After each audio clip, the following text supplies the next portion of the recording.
Hello friends, welcome to chapter 3 of my Crimson Flower LTC run. And this is the first map where we get to use Stride, which is pretty exciting. With this fog. So we got this huge map and we do it in just 5 turns. So let me tell you how that's done. As you wish. The key to one of the key factors is being able to stride 2 times in a row. That's my cue. Edelgard here. I will. And how we're going to do that is make sure that Edelgard does not move her max movement on turn 1 here. So that's why I attack with a bow here instead of moving one further and meleeing this unit or this enemy. Here goes. Because I do not want to. Stay focused. So we're going to see here in a second, after I switch out the iron bow here, that Annette here, who is trailing this pack, will be in range of Hubert to be strided, and that stride will hit Edelgard for Leave it to me. turn 2. So that's how she will be able to reach the boss in 5 turns. And you notice the other members of the crew, so Byleth, kind of self-explanatory, helps give more EXP, and is a good combat unit. But Dorothea, the reason I put her in there is because she has Thoron, which is a 3-range spell, and in the event that Edelgard is not strong enough to defeat the boss, which is not the case for my current run, but if you were to do this run, and like you wanted to do minimal resets in terms of rigging stats or something, in that case, Dorothea or any archer with 3 range, but Dorothea does more damage, they can chip away at the boss with 3 range and basically make it easier to kill the boss. But won't be necessary this run, but that is the purpose of Dorothea. She's also less squishy than you expect.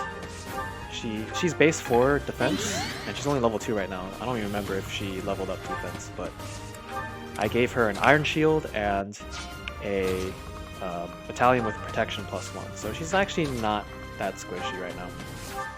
And then Anna had to kind of weave through those enemies in the fog there and provide vision so that Byleth and Edelgard can kill these 2. Lordland. I'm sorry.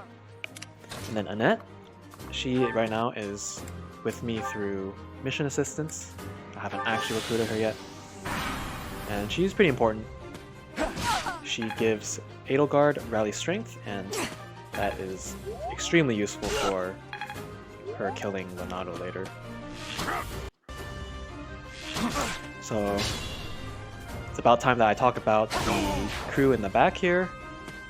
They're not in too much of a rush, and that's because on turn 5 I want to kill that that mage that's causing the fog, and I actually do not want to do it any sooner than turn 5, which also happens to be the last turn that I am on this map. And the reason being, if you didn't know, Lord Leonardo and some of his surrounding units, they actually do not spawn, like they do not exist on the map until that mage causing the fog is defeated.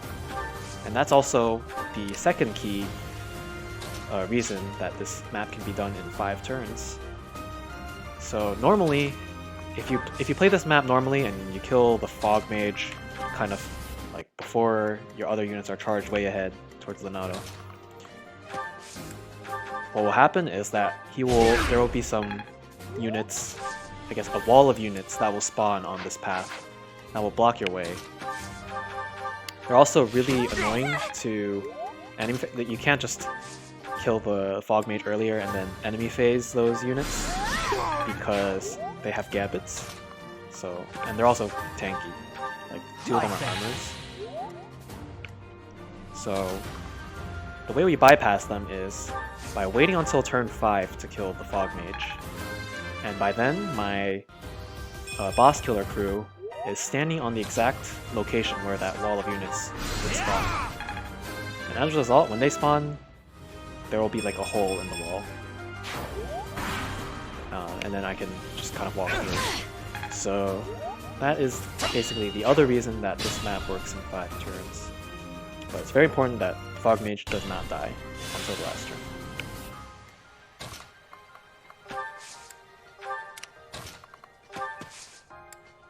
And I did say no rush for killing the Fog Mage, but I obviously do have to have a slight semblance of hurry because the dude's actually kind of annoying to kill because he's standing in trees, which gives him a bunch of evasion. So thankfully Hubert does quite a bit of damage to him, and because he's a mage, he ignores the accuracy, or evasion I should say, granted by the forest, but nonetheless, kind of annoying. I won't let you in.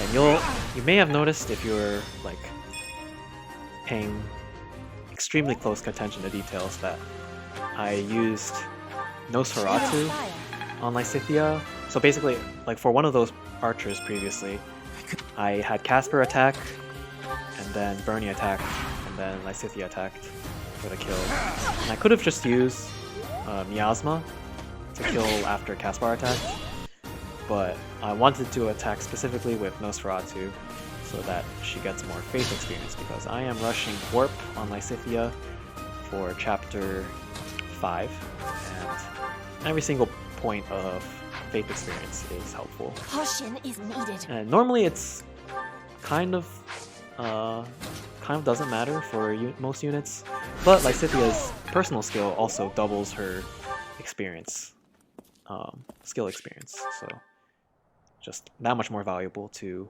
make sure to always use a faith, like some kind of white magic, every turn. So there you saw that Lonato and his posse spawned, but right now the screen's not focused there. You'll see a little hole in the middle of the formation that I get to walk through because I started out there before they got to spawn. So here Annette's going to rally Edelgard. Dorothea's going to not attack him with Thoron, but just be in range so that I get linked attack. And then Edelgard will attack him. Oh, and I'm not sure, I think I forgot to mention, but the other reason this works is because Lonato does not move and he has a javelin.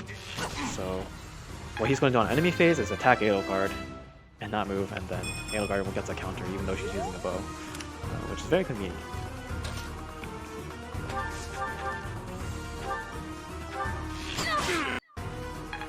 So here I use Divine Pulse because I thought I could use Battalion with Bernie here, but I was mistaken. I forgot I was still using a melee Battalion, so it's kind of just a wasted Divine Pulse there. And Edelgard will get the kill here, and that will be that for the match. This isn't the run that I'm going to actually use though, because Edelgard's previous 2 level ups are kind of bad, so just a heads up for that. But I never thought I'd... here I am just showing you what the 5 turn of this map looks like.